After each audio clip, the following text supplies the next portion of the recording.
Hallelujah. सबको जय मसीह। आज हम देखेंगे वचन में, प्रभु का वचन आज हमें क्या बताता है। निकालेंगे हम पहला कुरिन्थियों उसका 3 अध्याय उसकी पहली से। हे भाइयों, मैं तुमसे इस रीति से बातें ना कर सका जैसे आत्मिक लोगों से, परंतु जैसा शारीरिक लोगों से और उनसे जो मसीह में बालक हैं। हालेलुया। यहाँ परमेश्वर का वचन बताता है कि उस समय जो प्रेरित और जो थे पतरस और प्रभु यीशु मसीह ने उन्हें एक पवित्र आत्मा से बख्शा था। वो आगे जाके लोगों से प्रचार कर रहे थे और एक समय उन्होंने कहा कि मैं आत्मिक लोगों से बात नहीं कर पाया जैसे मैं संसार के लोगों से बात करता हूँ। आज हम भी ऐसे ही हैं। जब हम कलीसिया में होते हैं, चर्च में होते हैं, तो अपने भाई को प्रभु के द्वारा बात करते हैं। हालेलुया। जब हम संसार में होते हैं तो संसार की रीति से बात करते हैं, जैसे किसी बिजनेस की बात हो गई या रिश्तेदारों की बात हो गई, ऐसी ही रीति से तब बातें की क्योंकि वह मसीह में बालक थे। हालेलुया। मैंने तुम्हें दूध पिलाया अतः खिलाया क्योंकि तुम उसको नहीं खा सकते थे, वरन अब तक भी नहीं खा सकते हो क्योंकि अब तक शारीरिक हो, इसीलिए कि जब तुम में डर और झगड़ा है तो क्या तुम शारीरिक नहीं। हालेलुया। यहाँ परमेश्वर का क्या वचन बताता है कि प्रभु यीशु मसीह ने अभी हमें दूध पिला रहे हैं क्योंकि वो जानते हैं कि हम रोटी जोगे नहीं है। हालेलुया।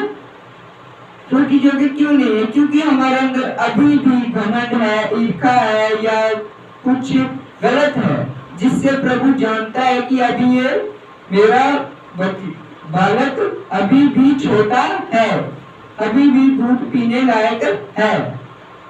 जब हम रोटी खाना चालू कर दें तो समझ लीजिए प्रभु ने उस समय हमें पवित्र आत्मा से बख्शा है। हालेलुया।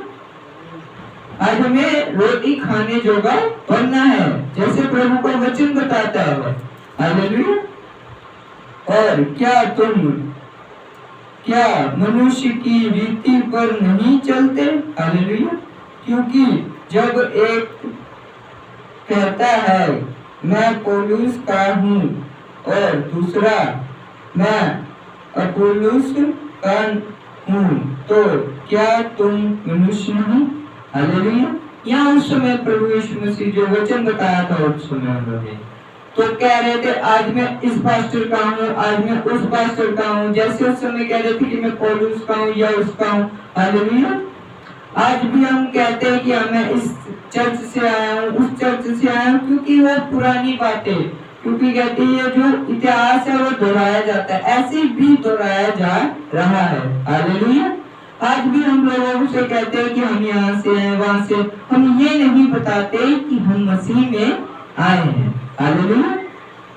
हम पहले पापी थे, अब हम सही हुए हैं। ये नहीं कि हम उसके द्वारा ये है वो, ये नहीं बताना है। क्यों ये है कि हम पापी थे, अब हम सुधरे हैं, हम मसीह में हैं। हालेलुया। और पौलुस क्या है? और पौलुस क्या है? केवल सेवक जिसका द्वारा तुमने विश्वास किया, जैसा हर एक को प्रभु ने दिया। हालेलुया। ये अपोलोस और पौलुस क्या है? वो ये है कि जो सेवक, जिसे हम आज पास्टर कहते हैं, जो पुराने समय में नबी कहते थे, जिसके द्वारा आपने विश्वास किया है। प्रभु ने कहा मैं जाता हूँ, तुम्हारे लिए एक सहायक भेजूंगा।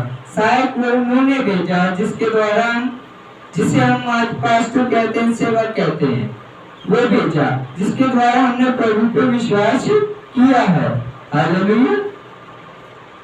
मैंने लगाया और पौलुस से सींचा, परंतु परमेश्वर ने बढ़ाया। हालेलुया। यह वचन क्या बताते हैं कि मैंने तो सिर्फ सेवक को ही कहा था, पर उसमें आपने आशीष पाई है, आपने बरकत पाई है। बड़े कौन है? कलीसिया। जो विश्वासी है। हालेलुया।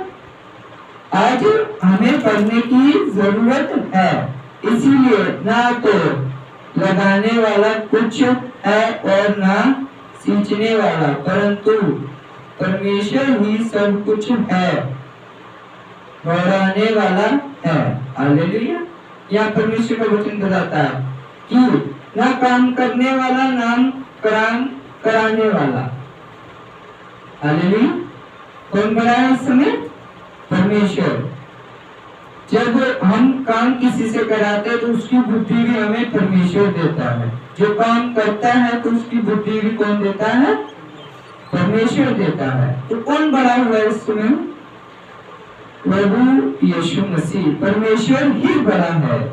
लगाने वाला और सींचने वाला दोनों एक है, परंतु हर एक व्यक्ति अपने ही परीक्षण के अनुसार अपनी ही मजदूरी पाएगा। हालेलुया। यहाँ परमेश्वर का वचन क्या बताता है कि सेवक और जो काम करने वाला है दोनों एक ही हैं, पर दोनों की अलग अलग या तनख्वाहें हैं या कुछ भी है, उनकी मजदूरी अलग अलग है।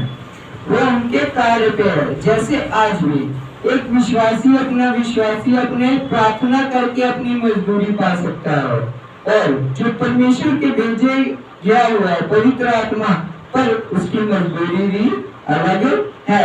हालेलुया। जो परमेश्वर के द्वारा भेजी गई आत्मा, उसकी भी मजदूरी अलग है।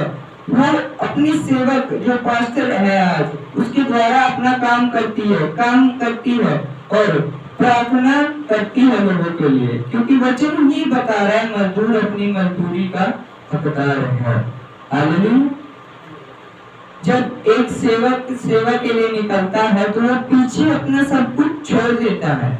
उसकी सब व्यवस्था करने की जरूरत कलीसिया को होती है। हालेलुया।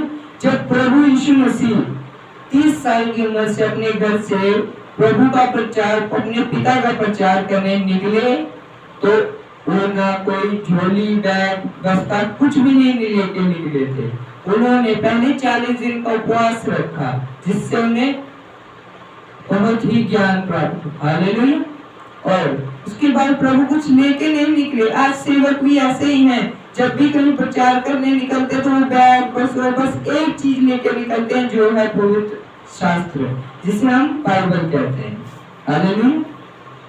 प्रभु का वचन ये भी बताता है कि इसको अपने हृदय की पाठियों में लिख लो। ये नाशवान है, ये कभी भी नाश हो सकती है। हालेलुया। पर जिसमें वचन लिखे हैं पर वो नाशवान नहीं है। हालेलुया। इसीलिए हमें बताता है कि मजदूर अपनी मजदूरी का हकदार है। जब सेवक आपके लिए सब कुछ करता है, उसकी व्यवस्था, उसकी सब कुछ करने की जरूरत आपको है। हालेलुया। यहाँ परमेश्वर का वचन यही बताता है कि प्रभु यीशु मसीह का नाम इतना बड़ा है कि वो हमें एक पागल के समान समझता है, क्योंकि परमेश्वर का वचन भी बताता है कि स्वर्ग का राज्य एक बालक के समान है। हालेलुया। बालक क्या होता है? जब उससे कुछ पता नहीं होता है, 2-3 साल का बच्चा, आजकल तो सब भी कहते हैं मेरा है करते हैं 2-3 साल की उम्र से। हालेलुया। पर परमेश्वर का वचन ही बताता है कि बालकों के समान बनो। उन्हें कुछ पता नहीं होता है, बस इतना पता है ये मम्मी है, ये पापा है। हालेलुया। ऐसे ही हमें भी बस इतना पता होना चाहिए कि प्रभु यीशु मसीह हमारा परमेश्वर है। हमें जातियों से हमें कुछ नहीं लेना है, बस हमें ये बताना है कि प्रभु ने हमारे जीवन में बड़े काम किए हैं, और हम पापी थे, आज हमने पवित्र आत्मा पाई है। हालेलुया। इसीलिए सबको आज यही वचन बताता है कि प्रभु यीशु मसीह के बारे में लोगों को बताएं, और जो आपका पास्टर होता है, सेवक होता है, उसकी आज्ञा को माने, और जो वो कहते हैं वो परमेश्वर के द्वारा होता है। हालेलुया। इसीलिए जो उनकी मजदूरी होती है वो उन्हें दी जाए। हालेलुया। और जो प्रबंध होता है वो सब कलीसिया ही करती है। हालेलुया। जैसे परमेश्वर का वचन भी बताता है, एक वचन बताता है कि यहाँ जब परमेश्वर एक बार गलील से जा रहे थे, मरियम और मादरा थी, उस समय प्रभु यीशु मसीह जा रहे मरियम और माद्रा के घर गए, पर मरियम प्रभु यीशु मसीह के पास बैठी थी और माद्रा काम कर रही थी, प्रभु का सेवा के लिए प्रबंध कर रही थी। उसने कहा, माद्रा ने कहा कि मरियम ये काम क्यों नहीं कर रही है परमेश्वर से। हालेलुया। परमेश्वर ने ये कहा कि ये काम मेरा सुनने का कर रही है और तू मेरी सेवा का कर रही है। हालेलुया। ऐसे ही हमें भी करना है, जब आपका मन हो तो परमेश्वर की बातें सुनिए, पर जब एक सेवक आपके घर में आए तो उसकी आज्ञाओं को माने, उसके लिए अच्छा प्रबंध करें, क्योंकि क्या पता वो परमेश्वर ही है, उनमें से होकर आपके आशीष देने के लिए आए, क्योंकि एक सेवक के कदमों का कदम परमेश्वर के ही होते हैं। हालेलुया। इसीलिए हमें परमेश्वर की और अपने सेवक जो पास्टर भेजा हुआ उसकी हमें आज्ञाओं को मानने की जरूरत है, और उसकी जो मजदूरी होती है उन्हें भी देने की जरूरत है। हालेलुया। इसलिए सबको ध्यान से